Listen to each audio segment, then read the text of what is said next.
Hello, folks. Welcome to episode number 106 of the WP Café show with myself, Mark Wilkinson, and my co-host here, Keith Devon.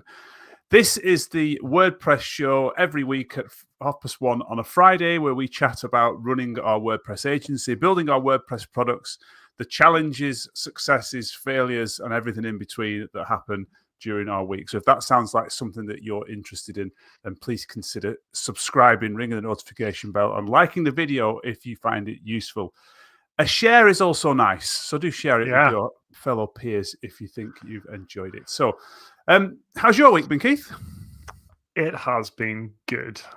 I have been really enjoying building a website again. Good. I feel like, we'll get into a bit more, but I feel like we've kind of breached some of the hard stuff. Like we've got through some of the stuff, the big gnarly decisions, and the stuff that I just really like doing, which is CSS and layouts and making things look nice. I'm having quite a lot of fun in the last couple of days, so we'll get into some of those things. But yeah, sunny here, absolutely freezing cold. Storm on the way, but you need the weekly weather update from us, don't you? Yeah, apart from that, it's all good. How about yourself? Similar, really. Yeah, it's absolutely freezing up here as well in the north of England. It's been absolutely freezing, as in 0 degrees and under for the last few days. So golf's cancelled tomorrow, which is a bit disappointing, but never mind. Find something else to do instead. But yeah, it's been a good week. Similar, I've been cracking on with this project. I've been doing my little bits and bobs in it, which we can get to. But yeah, it's been a busy one, but it's been good. And I think you're right. I think I feel the same kind of those bigger decisions have passed now, and it's about just cracking on with the tasks and getting it finished. There's something about the deadline looming as well that's just really focused me. You know, you have less time to kind of like go, oh, I wonder if we should do it this way or that way. It's just like, right, I've got to get this done. I'm doing it this way. Bang, done. Move on. And I'm quite enjoying that mindset. Well, that's good. That's good. Yeah. If you are listening along live on YouTube, do say hello in the chat and let us know where you're listening from. It's always nice to see some comments come through so we can see who's listening. And if you have any questions, obviously, on the topics that we're discussing or any comments, then also please feel free to add those and we will get to those in due course and when. I was going to give you a little update, Mark, before. Go for it. Do you know that monitor I ordered yesterday? Oh, yes. So I've ordered a new, lovely new shiny monitor, and next day delivery. Super excited today. I've been thinking all morning about it. I've been checking my DPD app all morning to see where my little driver is, and he's like getting closer and closer. And I was like, oh, sweet, right? He's 15 minutes away. I'll head up to the house and make sure I'm in. And by the time I get to the house, there is a notification saying, sorry, we missed you. And I was like, you've got to be kidding me. I was literally checking the thing like religiously, like every 5 minutes, refreshing the app to make sure I didn't miss him. So obviously the app or the little tracker hadn't updated, and he's gone and he's passed, and it's so frustrating. I was like a teenager having a tantrum. I was so frustrated because there's just like nothing I could do. I know the guy is like 100 meters down the road. To run after him. And I can't get this package now until Monday or whatever. I was just like, I was like, I had to check myself afterwards. Like, Keith, you're a grown man, you know. But there is nothing more frustrating, though, isn't it, than missing a parcel like that? I hate it. Yeah. Anyway, but I just you get it. So you get the email come. You know you're getting a delivery tomorrow. And then the email comes through in the morning, doesn't it? And it says, right, your parcel will be delivered between such a time and such time. It's like, oh, great. That's literally the only time when I'm not in today. Every other time in the day, you could have delivered this thing, but you've picked the window that I'm not in. Yeah. Excellent. I could have chased him. Nicholas just said, didn't you chase him? I'm like, no. I would have chased him. You know, I should have. I don't know if they can give you the package, though, can they? They can't. You'd have to take a picture of it in your house. But it probably is worth him driving back, you see, because he has to then process it, doesn't he, when he gets back? But he's already hit the button that says no. So I've got a feeling that just wouldn't be possible. Like, Anyway, I didn't know. want to put myself through that extra stress and double heartache. Oh dear, I would have chased him definitely. Yeah, If I could well, see thank him, you. I would have definitely chased after him. I've got over it. I'm all right now. You can look forward to it again. Looking forward to it's better than actually the thing, isn't it? Always. So you can look forward to your new monitor on Monday. Yeah. All the goodness that's going to bring to you. Yeah, all the happiness and joy. Yeah. Very good. Anyway, so we have got various different topics to discuss today. Lots of it based around our project that we're currently building with full site editing and WordPress and block themes. So there's going to be a lot of chat about that. So if that's the sort of stuff you're into, then you're in the right place, which is good. A little bit about using AI and something I don't know what it's about, custom properties, but I'm sure you can tell me all about that. Yeah, I'll have a little rant about that later. Anyway, let's start off with general progress. I will start off with my general progress this week. So we have had a part of this project is a big content migration from the old site to the new site.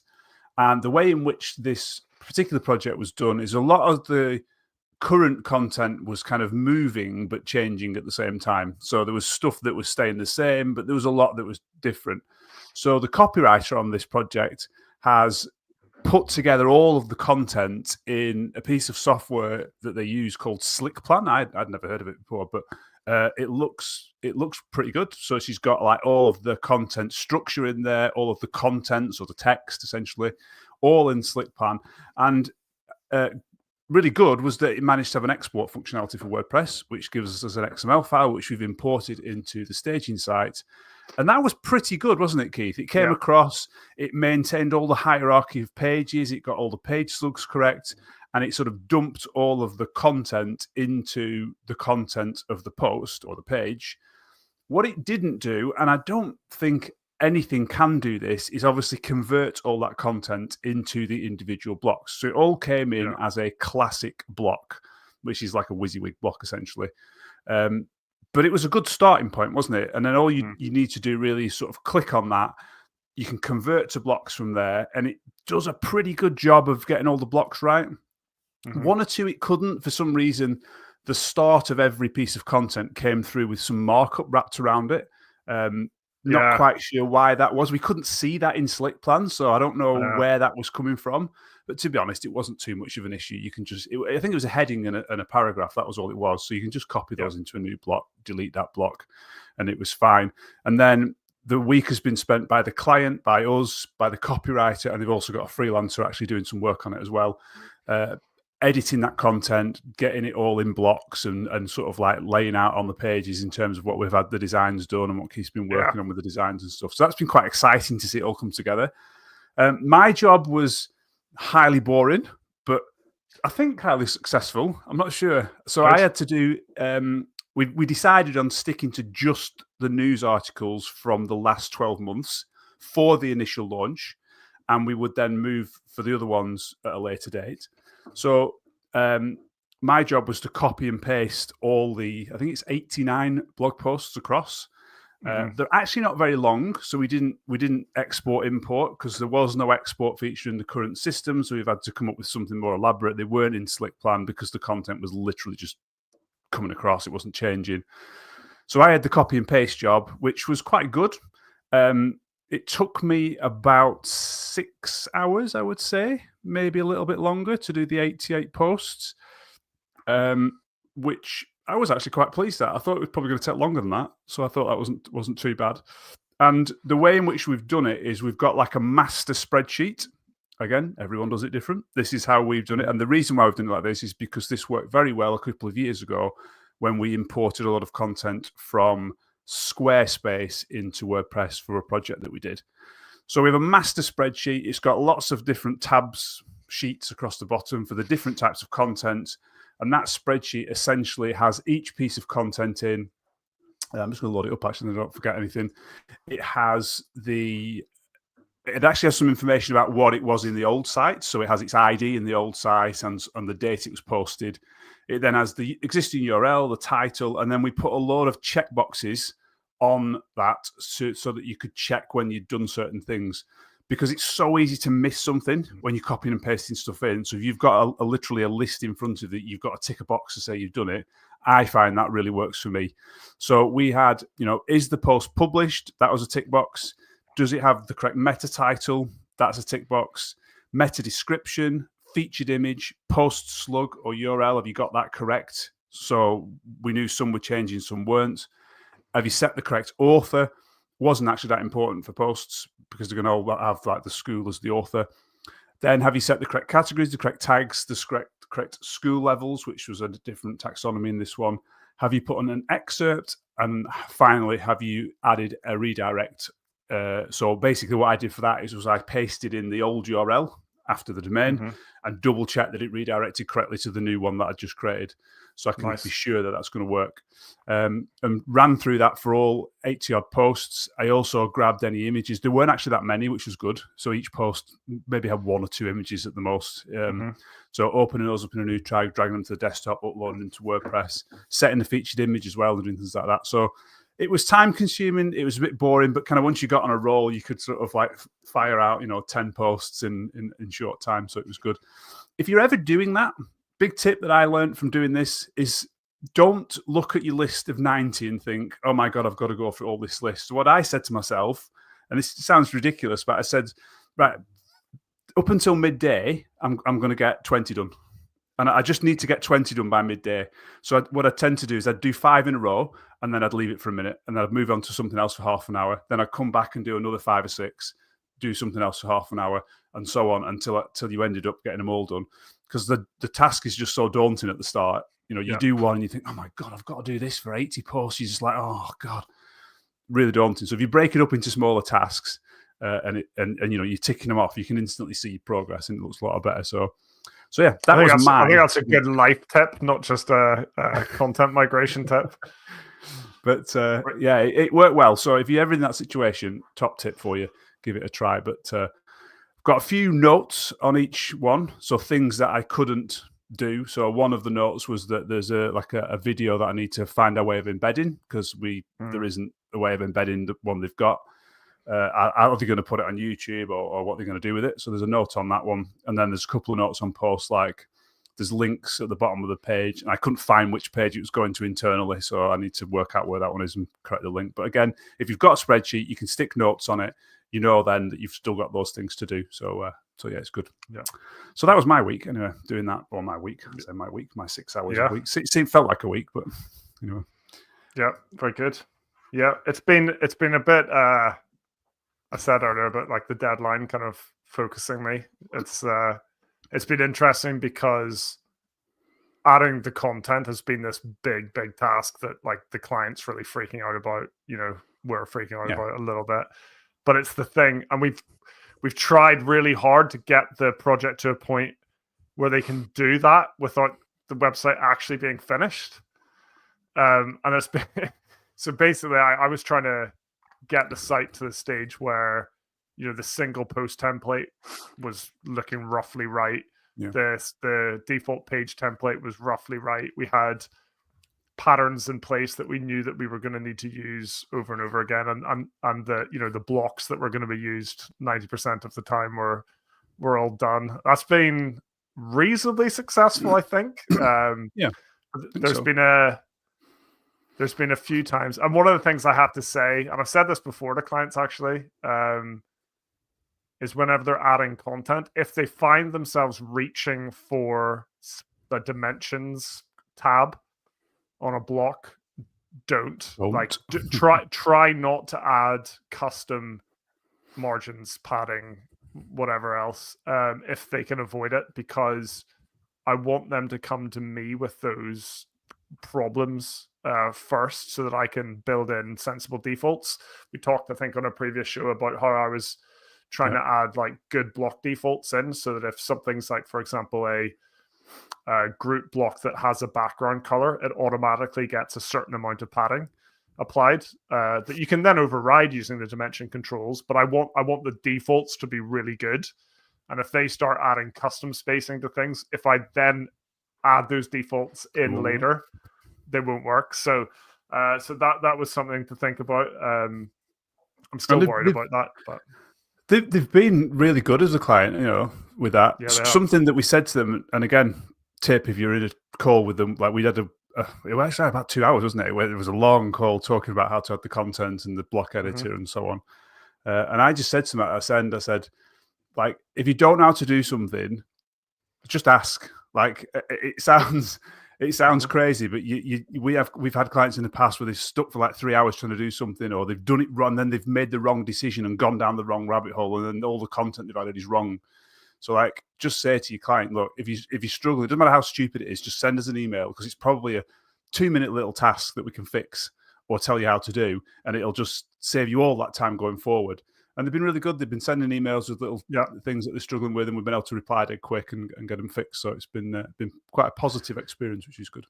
Elliot has asked a really good question here. He said, why not disable the custom spacing settings? My instant reaction to that was, yeah, why didn't I? What an idiot. And then I thought, because I'm using them to create things like patterns. So I am still using those quite extensively, which kind of brings me, I guess, to my next thing that I kind of wanted to say. I've actually really enjoyed being able to build patterns and sync patterns and synced overridable patterns. For example, the client was adding a section to the site, and it was like I guess you'd call it like a timeline. It was like a typical school day for a pupil. So it had the time, so 9 a.m. and then what happens at 9 a.m. 10:30, what happens at 10:30, and they'd added it as a table, and they're like, the table looks rubbish. I'm like, this shouldn't really be a table. It's not tabular data, really. I mean, it borderline is, but not really. Not really. So I mean, it kind of is, isn't it? No, anyway. So I just went into the editor, and I just created something that looked nice. And I had a separator block, and it was in columns, and there was like the time on one side, and then the little bit of text beside it, and it was all spaced out. And then I turned that into an overridable block, this overridable sync block, and I did that in like 5 minutes, and then said to the client, there you go, there's a timeline. Just type in timeline into the editor. And the pattern's there for you to use. And I can edit that now going forward if we decide it needs a bit more spacing or whatever. So, like, when it works, the block editor is amazing. Like, that I've done that, little things like that a couple of times now where I've thought, that's actually really cool. It's really good that you can do that. So, yeah, really, really happy with some of the work around that. I've been doing a lot on this build in the last few days, especially with block styles. And I've spoken about block styles before and how much power you have simply by adding a CSS class to something. You can do so much. So that's all a block style does. So yeah, you register the block style. We're doing that in PHP at the minute. So for example, yesterday I was doing one of those number counters. So you scroll down the page, the number starts at 0 and it ticks all the way up to what it actually is. And I was like, right, I've done this before, but it was a bit fiddly. I wonder if there's a better way. So I thought, I'm just going to add a block style to the paragraph block called counter. And it's going to put a CSS class called isStyleCounter. And then I'm going to use JavaScript to set that to 0 on page load, and also CSS to set it to 0 opacity, so you never see the flicker.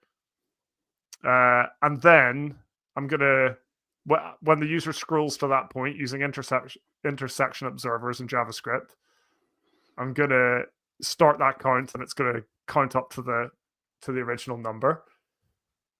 Yeah. And it's about 6 lines of CSS and about 40 lines of JavaScript. And ChatGPT wrote it all for me, pretty much. It was so fast to get something. And I'd fiddled around for about half an hour trying out other plugins, like number counter plugins, and they were garbage. The UI was horrible. Like, everything about it was horrible. Now I've just got to sing, put a number in a paragraph block, change the style, instant counter. Yeah, and now you can style it any way you want. You can use all the the text font sizes, colors. You can put it in groups. You can add prefixes and suffixes and do whatever you want in the block editor. But this little bit of functionality is just like perfect. Like it's just so good. Can I put text in the paragraph as well as the number?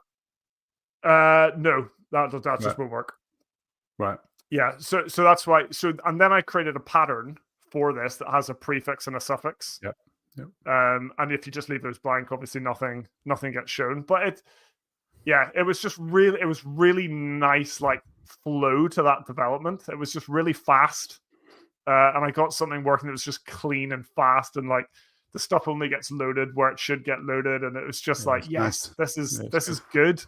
And I've just got a few questions come in. I thought we'd just nip to those first. So Mark says you can filter the spacing controls by user or user role. Yeah, I'm sure you can. Yeah. I've seen that done. Mark says you can use JavaScript, maybe PHP too, and Elliot says would be really useful to conditionally disable them by role, but you can't do that in theme.json. Yeah, you can't in theme.json. You can turn them on and off in theme.json, but I think that's for everybody. Whereas you'd have to do some JavaScript or PHP to do something like that. I just don't know whether that's the right thing to do, because I can imagine there are times when they want to do something different, and then you do want the spacing controls. I think we've come to this conclusion. You either go all in with the block editor and give them everything, or you just give them nothing. And it doesn't really work when you're in the middle. I think it's difficult, but I might be wrong. But I think that's where we've come to the conclusion of. And then giving them controls, but setting excellent defaults so they actually rarely need them, and giving them patterns and other things that allow them to build content without the need to use them is probably the right approach. I think that's what we've come to the conclusion of. Fingers crossed they're going to enjoy it. I mean, they seem to be enjoying it. They've done a lot of content and a lot of work over the last few days, which is good to see. And interestingly, we've had about 6 emails come through, like struggling and can't get this and why is this doing this. But other than that, they've been cracking on and adding stuff in. So fingers crossed. Yeah, and there's a lot. There is a lot of content. So it's good. It's good. Yeah. But I've been enjoying it. Interesting discussion came up this morning in my little, I guess you could call it a mastermind group. That sounds a bit pretentious, but my little group of peers was chatting to them this morning about that work I'd done on like the counter style.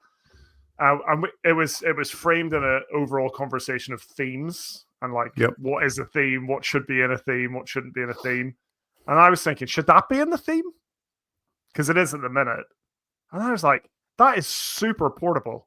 It actually isn't anything to do with my theme in a sense. Like that little bit of JavaScript, the registering of the style, the JavaScript, and the CSS are pretty much completely theme agnostic. So should that go in a plugin then? I think so. Yeah. And then we could just like, anytime we want to use our little counter style going forward, we've got a little plugin for it. Just add a plugin. Yeah. There could be just a lot of plugins though, but I'm doing a lot of this stuff. Yeah. It's more. Does it matter from a maintenance point of view and like a development speed point of view? Because at the minute it's really fast. I add the JavaScript to the theme JavaScript file. I add the CSS to, you've already got stuff queued up. So I just write core-paragraph.css and it loads that when it needs to load it. So it's just really fast. I feel like doing it in a plugin. It's a little bit more friction. Yeah. And then you just keep reusing the plugin. So I think the plugin's right. If it's nothing to do with the theme, it's nothing to do with the way the site looks. It's purely just functionality and maybe a bit of like base CSS that you're going to keep for everything. Then I would stick that in a plugin for sure. Yeah. I don't have a problem with having 20 of those plugins turned on your site, because there's nothing different about that than having them in your theme, really. So still doing the same thing, still enqueuing something, still doing that sort of stuff. Yeah. Anyway, next on the list you've got center aligned flex box columns. Yeah. That means nothing to me, so do tell. Okay, so this is weird that you can't do this in WordPress, right? Okay, do what?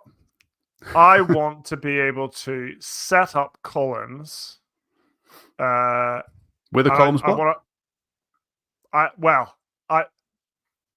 know I can't use a columns block for this, Right, but okay. yes. For example, using the columns block or the grid block, but I can't use that either. Basically, I'll tell you what I wanted to achieve and why I can't do it with any of the solutions that are currently there. So I want 5 items in a row, right? Along full width block, say 5 kind of tiles. Yep. Yeah. At a certain size, when those tiles are no longer legible or whatever, I want them to start to wrap onto more lines. Yep. So instead of 5 across, there could be 4 with 1 underneath, 3 with 2 underneath, 2, 2, 1, whatever. Down to obviously just stacked vertically or whatever. That sounds like it should be possible, right? It does, yeah. It's not, I don't think, because if I use the columns block, they don't wrap. Yeah, they don't wrap, yeah. If I use a grid block, they do. The grid block does this perfectly, except for you can't center the last item.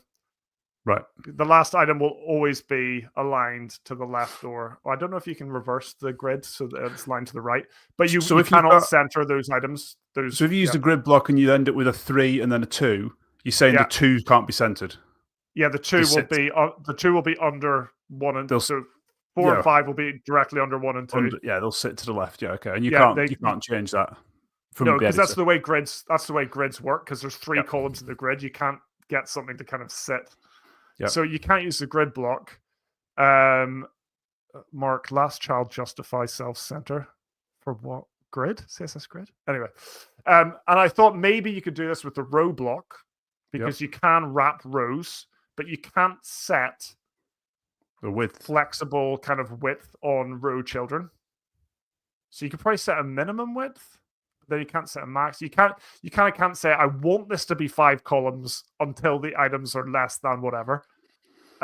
So I just was like, oh my God, you can't actually do this in WordPress. And this just seems to be like what you would want to use a grid block for example. Like, and I understand the CSS grid limitations. Yeah. But also, like, if we had a Flexbox block, that's what this should do. But we don't. It's weird. It is. So yeah, just if anyone has a suggestion for how that's achievable, I'd love to hear it. So to a CSS layman like me, a columns block uses Flexbox. Flexbox, yeah. Okay. So that won't work because I can't. It's set to no wrap. Okay. And so I do have a in the editor. No. To say wrap this column. No, like there is with the row block. Okay. So then coming back to it, so the row block is also Flexbox. Yes. But you can't set the width of each column. Yes, correct. That's a column. Each child item inside the row block, you can't specifically say each one should be 33%, and then as that gets too small, we'll drop one onto the next line. Unless you can do that on like a group, like if each child was a group and you could set like a minimum width, but I don't think you can do that. I think you can do a minimum width on a group, can you? You can do height, but you can't do that. Yeah. You kind of want to set like a desired width and then a minimum width. It's kind of like a clamp type function, but not quite. But then the last option is grid, a grid block, and a grid block is using CSS grid. Yes, and I can't use that. Right. I think part of the problem here is that if you add another type of block to this, what would you call it? Because what you really want to call it is, this is a Flexbox. I think it's columns. I think it's just columns with more settings. So it's columns. I think. So the solution I came up with was to use the columns block, create a block style for the columns block called wrap. Yeah. And then set sensible max and min widths for the child column blocks. So, and I can do that fairly generically. So you can probably say that you generally don't want your columns to be bigger than X. If you're using it in this kind of card format that I'm describing, you probably don't want them to be wider than, just out of thin air, 300 pixels. You probably don't want them to be narrower than 100 pixels, something like that. So in my CSS, I've set those min and max widths Then what I can do is set the width that I want those columns to be on the column blocks, the individual column blocks. So I can say I want these to be 20% wide. So they will try to be 20% wide until they hit one of their limits. Right. Okay. And then my columns block style sets flex wrap to wrap, which is what the columns block by default doesn't let you do. Right. So it's actually pretty good, but I really do think this should be in core. I really do. The hard thing for it being in core is like you can't really use CSS terminology because, well, this is a good discussion actually, because people have got to understand what it does. And I think already some of these blocks controls like are very difficult to understand what they do sometimes. So how do you do all this without being too CSS specific? Well, we've already got all the controls you need on different blocks. Right.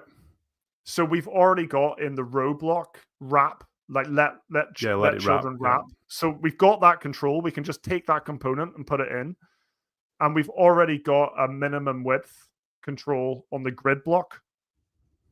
So we can take those two things, and that's our solution. We just need to add them both to the columns block. And maybe you only get the minimum width control whenever that's been set to wrap or something like that. I don't know. But we've got what we need. So if I select the wrap option, that little toggle that says wrap on a row, what actually does that do on the front end? Does it add a class or does it change the markup or what does it actually do? I think it adds a class. As a class. So that's easy to do. And what about the one that you've got the minimum width? Is that on the grid? Did you say? Yeah. What does that just inline a minimum width? No, that I can't remember exactly how it does it, but it basically sets the grid template columns to something. Right. I'm just thinking because like the wrap one, if the component's already in WordPress, you should be able to add it to the columns block. With the extensibility of the block editor. It's just what it does on the front, like what it actually does to the block is like if it just adds a class, that's relatively straighthtforward, isn't it? But to start, I don't know that's all we need for that's all we need for that is for it to add a class. It's the width of the children that's slightly more difficult because the way it does it in the grid block doesn't apply to Flexbox because it's using grid CSS terminology. Grid, so it would have to be handled slightly differently. But yeah, I just thought that was interesting. Why don't you put an issue on GitHub about that? Because maybe that is a sensible suggestion. It's just adding some controls to some different blocks that are already there that would be handy. And you know what? Maybe if there's some really valid reasons why that isn't there, it will become more obvious when people get into that discussion. And do you know what's nice about it? It's another reason why we maybe don't need responsive controls.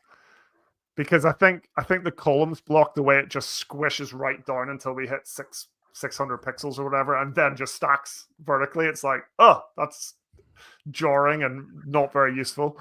It just adds that little bit more intrinsic design to WordPress, which I think would be super useful.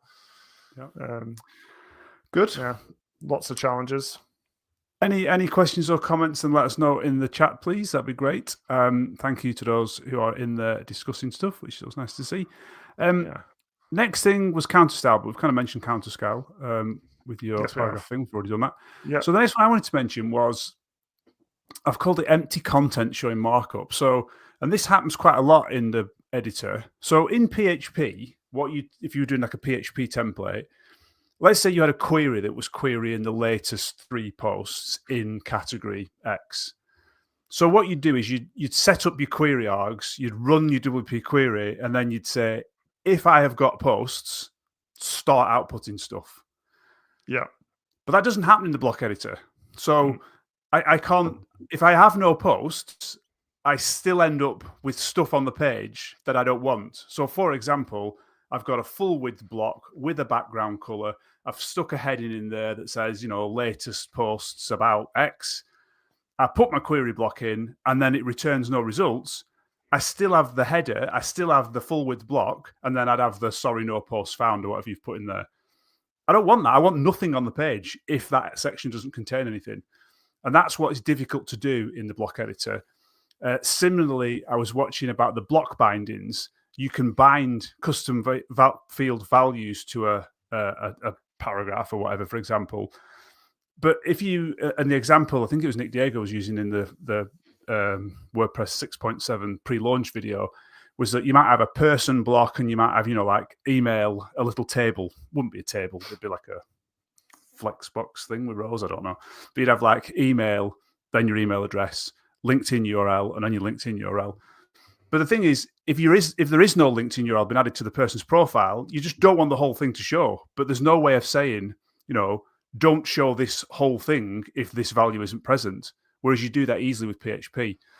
Now, block visibility plugin, I think, does it. You can hide blocks based on the presence of post meta. But we've had to use CSS, I believe, haven't we, Keith? Do you want to explain how we've done that with CSS to hide sections when things inside them aren't present? Yes, so you can use the has and the not selectors. So you can basically say, if this block does not have this class within it. So, for example, we have we're using like a query loop, but that query loop could be empty, like you say. But what we want is for it to have like an element that has a card class on it. So I'm trying to get my brain straight. That has a card class on it, and so we can say, like for example, WP block group not has, and then that class name. So it'll look for that class name, and if it doesn't have it, it'll do something like display none. So it's actually really powerful.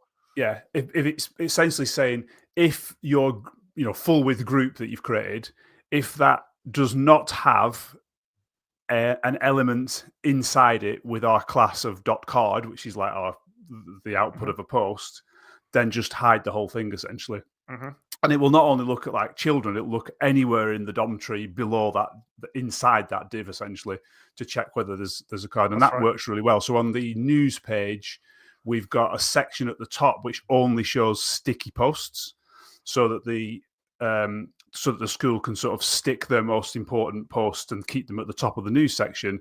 But if there isn't any sticky posts, you ended up with this sort of turquoise banner that's empty. So this fixes that it doesn't remove the markup, but it fixes that by hiding that completely. And the news just shows in the normal sort of place, which is a nice little solution. So there are a few solutions to it, but it's stuff like that you're doing, and you're just thinking, how am I going to fix this? Because I can't have nothing there to do it. But we're, like you said at the start, we're kind of finding these solutions now to these problems, which is nice. I think it's this. I think it's something like that. WP block. Sorry, for the podcast listeners, I just put something up on screen. WP-block-group :not, and then inside the brackets, :has, open brackets, .card. And I guess that's how I've done it. That would do that for any group block, wouldn't it? But you could obviously give your group a custom class and target it specifically. That's how we've done it. So we've given it a custom class of like featured news or something like that. Yeah, that's it. And it's not the only thing I don't like about that is I don't know where to put this CSS anymore. So at the minute, what I've got is block specific CSS files in my theme, and then a theme CSS file, and that theme CSS file is getting reasonably big now. So I don't know. Ideally, maybe we'd be able to do that on a template basis or something, like load it on specific templates, because that's only going to be used on the news template. Could that not go in core group.css? It could go in core group. Yeah, that's the other thing. But then exactly, it could. Yeah. But yeah. I know what you mean. It's difficult, isn't it? Yeah, I also had just a quick one while it's popped into my head. I had another interesting thing about CSS kind of structure. We've got our like core-button.css, and I was putting a bunch of stuff in there, including all the custom variables I'm using to create the button styles. And then I was in another block, and I wanted to reuse the button styles, and they didn't work. And I was like, oh God, that's because I don't have a button block on this page, which means that none of the custom variables are being loaded. Yeah. So I'm trying to use all these custom variables, but they're not available to me because they're in that CSS file that hasn't been enqueued. So I've had to take some of that stuff out and put that in my generic style sheet, theme style sheet, which is annoying. So universally got access to that stuff. Yeah, that's a good point. Yeah, but I haven't had to do that often. It's things like buttons that it's shared. Like it's not just the button block on the website. It's the button for the file block. It's the button for the pagination blocks. It's the button for whatever else where you might want to pull in some of those custom properties. So yeah, it's just one of those things. We could load the button CSS block styles for the pagination block and the file block. Yeah. We could easily do that, so they load on those blocks as well by filtering the block metadata, like we've done to include the enqueue the JavaScript file. Might make sense because like anywhere there's buttons, you might want to say, "Well, I'm going to load the button CSS because we're going to need it because there's a button in this thing." Yeah, like there's probably others, but button's the really obvious one. Yeah. So good. Yeah, it's interesting stuff. Yeah, lots of stuff. I've got lots of thoughts around custom properties at the minute, generally. Yeah, that's next on the list. Do you want to talk about that? Could WordPress make more use of custom properties? Well, correct me if I'm wrong, and you might not know this, Mark, but our listeners might. Didn't we used to have custom properties like current color and current background color? Whenever a group block was assigned a color and a black background color, for example. And do we still have them? Because I couldn't find them. Because it would be super useful if we did. Because, and this I've found in the last few days, I've found a number of examples where I want access to that kind of information. Like I kind of want to know what the background color of the group that I'm in is when I'm styling something else. So if I'm styling a button, for example, and I have like a nice border color, it'd be really nice to know what the current background color is so that I could maybe tint the border color so that it doesn't conflict with the background color or whatever. There's like lots of little things like that. And also the other place it came in was around this columns idea. There was nothing I could access that said this is the current width that the user has set, or the current number of columns that the user has set, or the whatever. So I just can't access this data in CSS. And if it was in custom properties, I potentially could. Because then it would be dynamic as well, wouldn't it? Just like you said. But is there not a class on the columns block that says how many columns you set? No. Like colds-3 or something? I don't think so.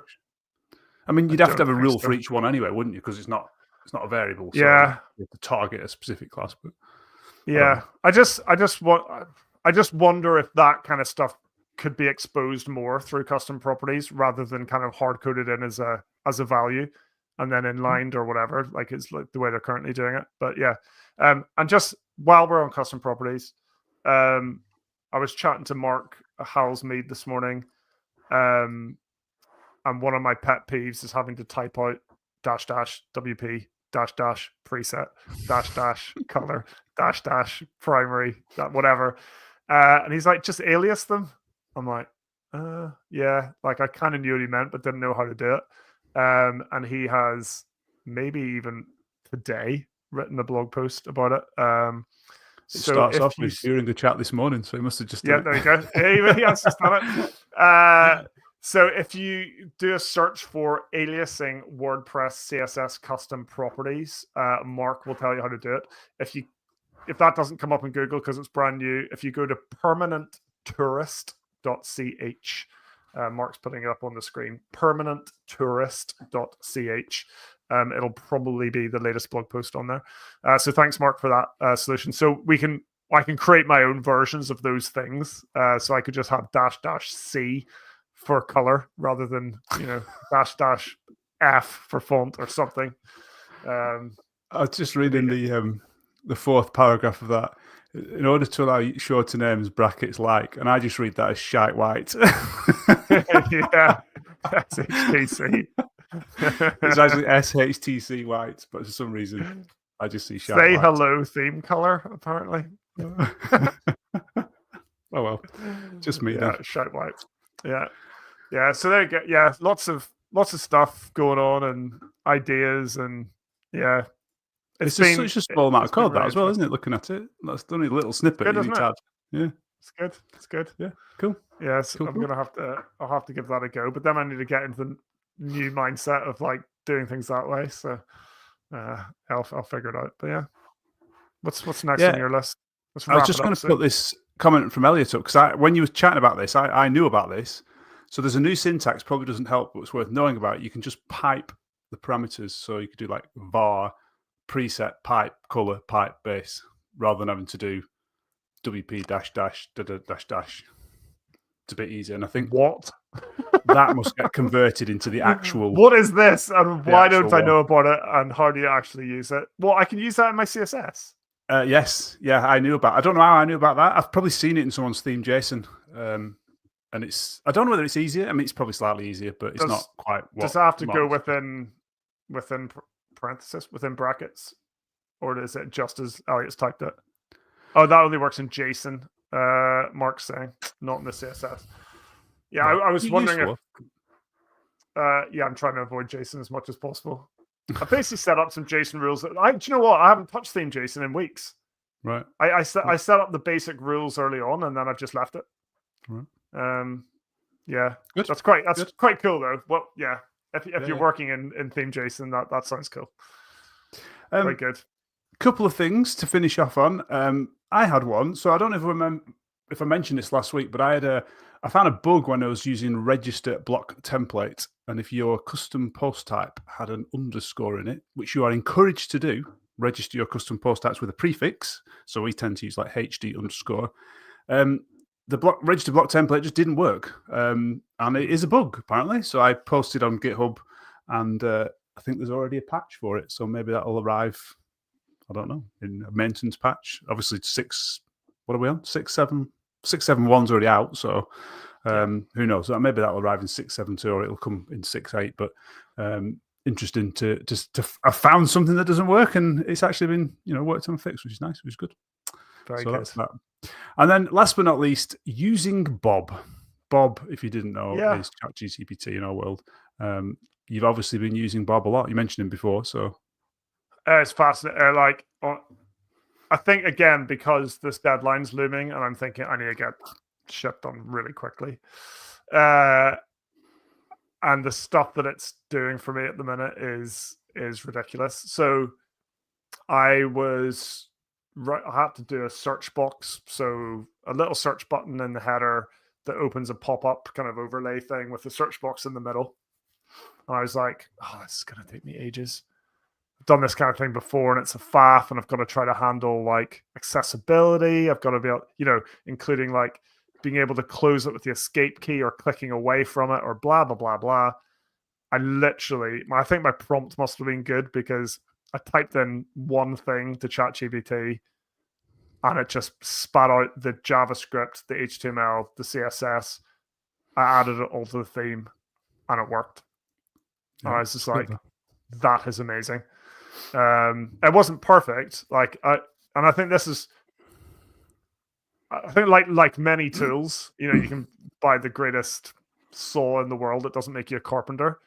Having that knowledge and that experience is still worth something, because when I do then need to edit it and change it, I either know what questions to ask it or how to direct it, or I know how to fix it myself, and I know how to, but it's phenomenal. And that, like the counter thing that I was talking about, I asked it to slow down the count at the end. So it didn't just like go straight through the numbers, like from. So it's fast and then slowing down. Yeah, it's fast at the start and then slows down at the end. And it added this like ease function in. That would have taken me forever. I know that for a fact because I tried to do that by hand previously and I just couldn't work it out. And like a split second, it's done it and it works perfectly. Yeah. I just think it's a tool that's there, everyone, and whatever your thoughts about it, like whether it's progress or a step back or it's an existential we're all going to be out of jobs shortly, so just use it while you still have a job. That's my recommendation, because it's seriously amazing. Yeah. But it still fascinates me how rubbish it is at some stuff. Like I was trying to find we had a customer that wanted to migrate the agency had purchased the job relay license, and now they wanted to pass the license on to their client so that they could look after it themselves. So the agency didn't need to renew it; the client did. So I was just looking up like how can I move a customer account to a different user, and I couldn't find it anywhere in these digital downloads. Thought I'll just ask Bob, see if he knows. And then it literally just starts randomly spitting out this information. Oh yeah, you can do this and you can do this. And when you read it, you're like, that button isn't there. That doesn't exist. Like, you haven't a clue, have you? Like, you've just made all that up. None of what you were saying was anything like the interface I was looking at in WordPress and easy to download. So clearly just made it all up. So you go from one extreme where it's amazing code it's generating to this other extreme where it's just complete and utter lies. Like, it doesn't have a clue. I'd much rather he came back and said, I don't know. Yeah. I wonder why it's still so Well, I guess just because that's the way it's built. It's built on probabilities. Yeah. Like, that's what it is. It's not any more intelligent than that. So, yeah. I've started using it. And interesting, our clients have started using it. Like, oh my God, even we're on calls and like, we've used ChatGPT for that. We've used ChatGPT. It's like non-techie people are now just using it to do stuff. Like, they were talking about like organizing a spreadsheet and like splitting columns in a spreadsheet. I mean, it's not that hard in a spreadsheet, but if you don't know how to do it, Bob will do that dead easy for you. Give it a spreadsheet table or something. That freaked me out a bit, actually. When that client said it, I was like, oh wow, this is proper mainstream. Like, So I was like, we're gonna be out of a job, sure. So make the most of what you can. Yeah. Quite scary in many ways, but anyway, there you go. Yeah. Anyway, that was our week in WordPress, building full site editing block themes. Quite exciting, really. It was a good week. Yeah, it was a good week. And hopefully next week is going to be as good. I'm just looking at the dates because I wonder when this site's going live. Was it the 9th of December we were trying to aim for? I think it was the 9th. Might be wrong, but that's a couple of weeks away, isn't it? So I'm sure we'll have more progress to talk about next week. But next week, by the way, I'm not here on Friday. I was just going to say, I think you've got something off, haven't you? So we could potentially do that on a Thursday. Yep. Thursday afternoon. We'll watch this space. We'll try and sneak an episode in at a different time, but it won't be at the usual 1:30 on a Friday because Keith's not here. So we'll move it around somewhere, but we'll see. But anyway, thank you very much for listening. I hope you enjoyed that discussion. Thanks for getting involved in the chat. We've learnt loads as well from people, which is nice. Hope you've learnt some stuff from the work we've done. And if you haven't liked the video, please do share this around as well. If you think you've got other developers and WordPress people that you think it might be interesting, it would be much appreciated. But until the next one, whether that be Thursday, whether that be Friday, whoever knows, we'll see you then. Bye-bye. See you soon. Bye.